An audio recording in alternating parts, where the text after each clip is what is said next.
राधे राधे, जय श्री कृष्णा। बरहई दिन के ललनवा बरहियो न बीतल हो। बरहई दिन के ललनवा बरहियो न बीतल हो। बहिनी खिड़की से पिया मोर झाँकत बड़ी मुहिया लागई हो।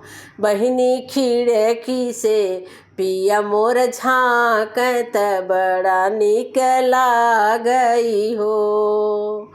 पौआ तोरे परी मोरी सासु तोही मोरी सासु न हो। सासु ले तू गोदे के बलकवा त पियवा माना राखियाइत हो। सासु ले तू गोदे के बलकवा त पियवा माना राखियाइत हो।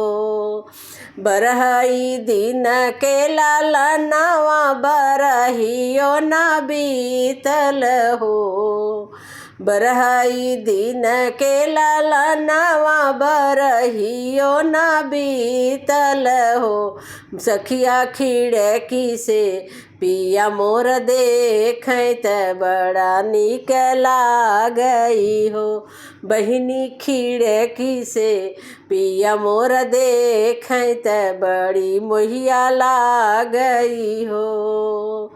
हे हमारी जेठानी जेठानी तोही मोर जेठानी न हो।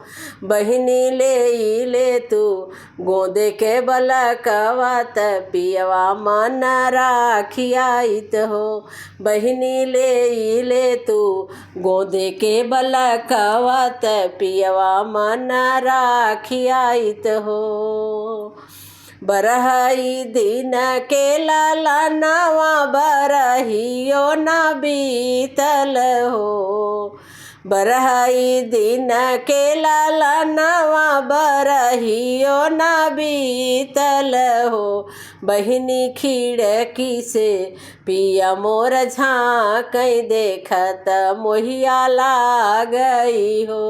बहिनी खिड़की से पिया मोर झाँकई देखत मोहिया लागई हो।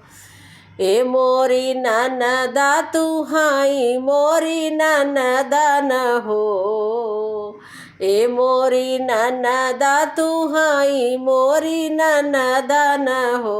ननदा ले तू अपना भतीजवा त पियवा माना राखियाइत हो। ननदा ले तू अपना भतीजवा त भैया माना राखियाइत हो। बरहई दिन के ललनवा बरहियो न बीतल हो। बरहई दिन के ललनवा बरहियो न बीतल हो।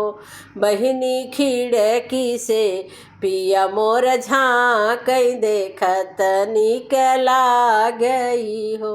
बहिनी खिड़की से पिया मोर झाँकई देखत मोहिया लागई हो।